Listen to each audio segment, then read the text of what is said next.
Welcome everyone to another episode of Taking Up Space, a Michelle A. Mayer podcast. Always excited about coming forward, y'all. Today's no different.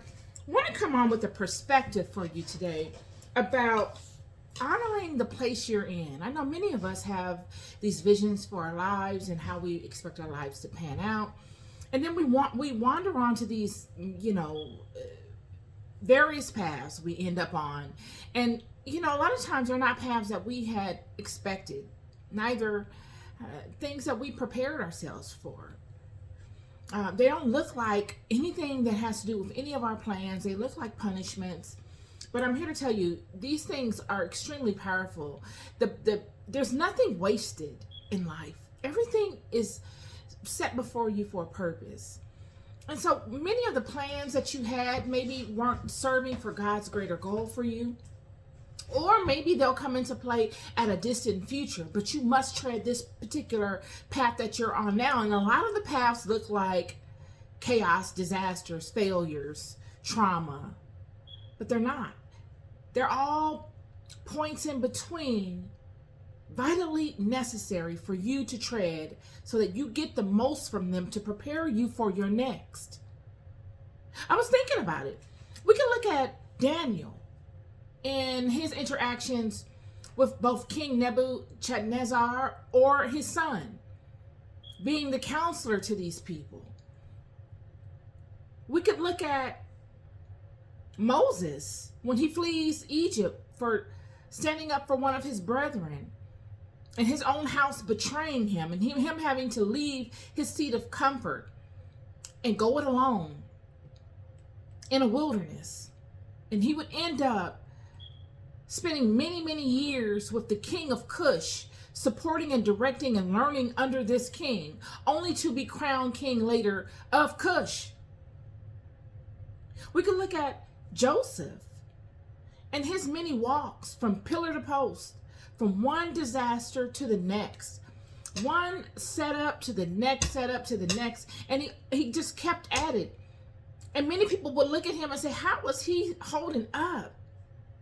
Because of his state of mind. Each situation he was put in prepared him better for his next. And that is my word for you today.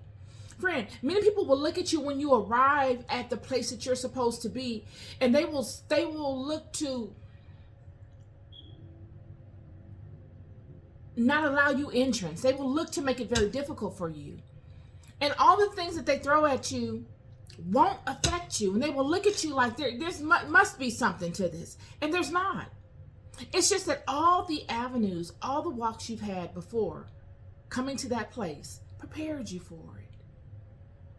It's not new like it was when it first came upon you, when you first had that experience with that type of chaos those many years ago. You remember the first time that monster showed itself, whatever it is. It startled you and it stopped you in your tracks, and it took you much longer to wrap your mind around it. But you've built on those experiences. You've built on being in those places of newness, those places of chaos, those places of confusion. And you know the power of those places. And just like Moses, just like Joseph, just like Daniel, you can now perform in those places. They are not as intimidating to you any longer. You've been there before. You've been to the Loda bars. You know how you've made Loda bar your home for many seasons, friends. You know the people in the Loda bars.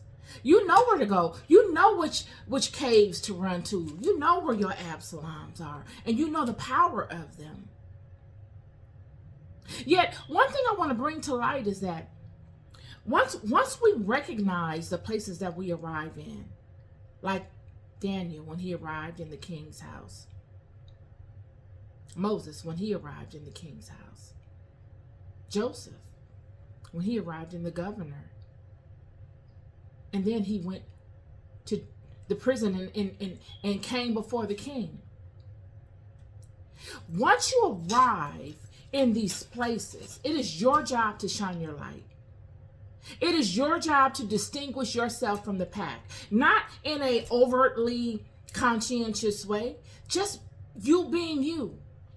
And this is the beauty of God. God will put you in situations where you will have no choice other than to shine your light. You will have no choice other than to pull from yourself that rare oil, friend. That oil that distinguishes you.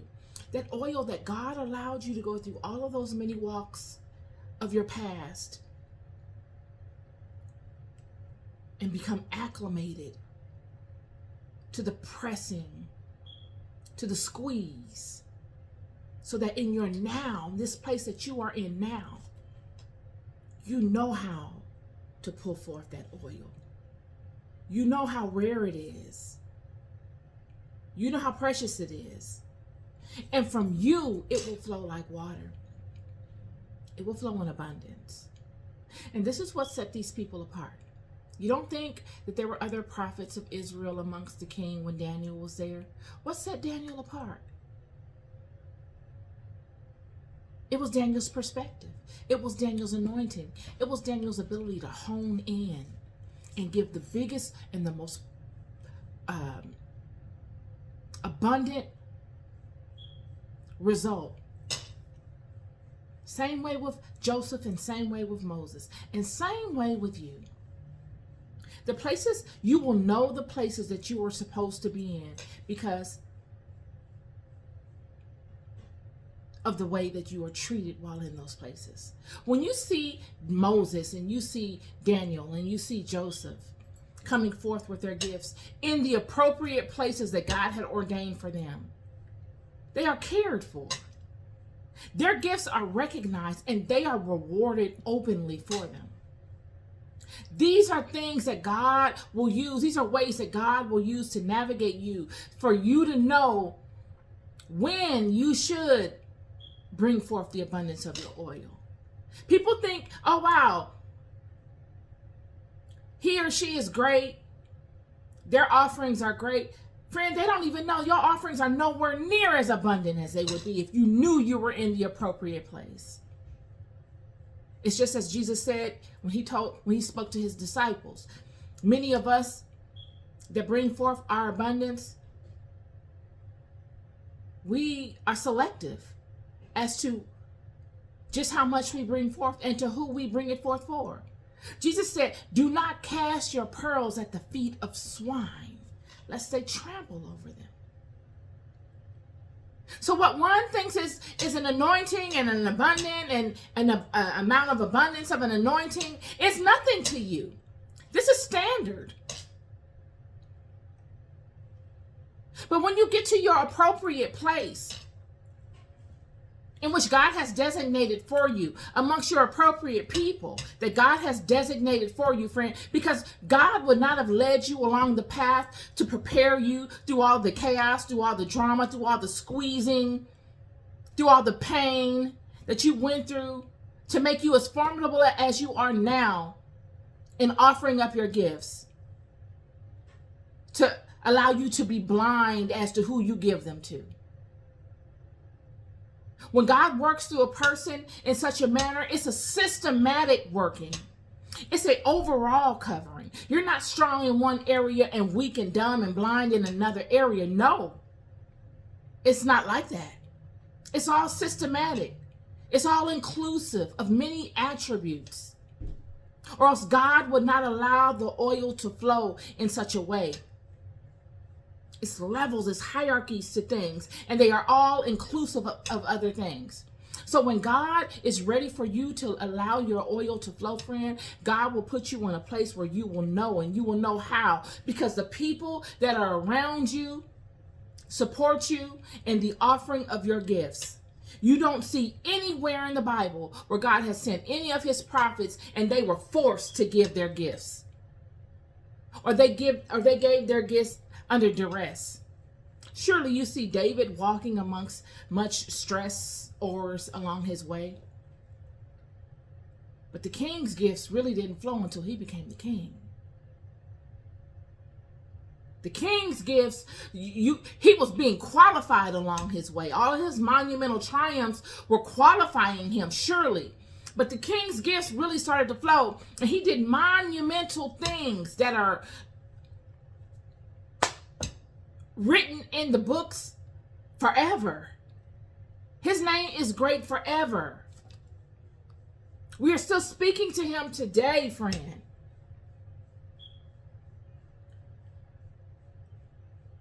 Because of what he did when he found rest in his allotted space. Same way with Daniel. After Daniel came forward with King Nebuchadnezzar's word, prophecy, interpretation, he was set apart, he was established. And when his son needed interpretation, he was established again. Same way with Moses. When Moses acted as an ally to the king of Cush in his exile from his own kingdom because of the sorcerer that Moses hunted, Moses was allotted that role because of Moses' interaction in moving upon the sorcerer while he was in Egypt, causing that same sorcerer to flee to the king's kingdom and take the king's throne. And now Moses is the king's right-hand man, this exiled king's right-hand man. This is what gave him that ability, that authority. And this is what allowed him comfort and to be regarded. Same way with Joseph. When Joseph came before Pharaoh, Joseph came with a solution. He was proven, and he was exalted, or he was cared for because of his gifts. These are the ways that you know, friend. These are the ways that you know. This is my word for you. This is a very short podcast today. I just want to drop that on you. It was on my spirit. You'll know where you need to be, because your gifts will be received. There will be no pushback. There will be no dishonor. There will be no disregard for you. There won't be any fight for it. Because the person that your gifts are supposed to flow to, the people that your gifts are supposed to flow to and that are for, will recognize them. And the water, the spirit that is within them, will allow what you have to flow as well in their lives. It won't be a fight. It won't be an ego situation. It won't be egotistical and petty. It won't be. It will be intelligent. It will be heartfelt. It will be an acknowledgement and a respectful type of scenario where I respect your gifts, you respect who I am, and we come together. You assist me, I assist you. Because that is the way it's intended to be. That is what God respects. That is what God respects. You're loved more than you'll ever know. I'll never stop telling you. Happy Saturday. Be good to yourselves and be good to one another. Peace and love.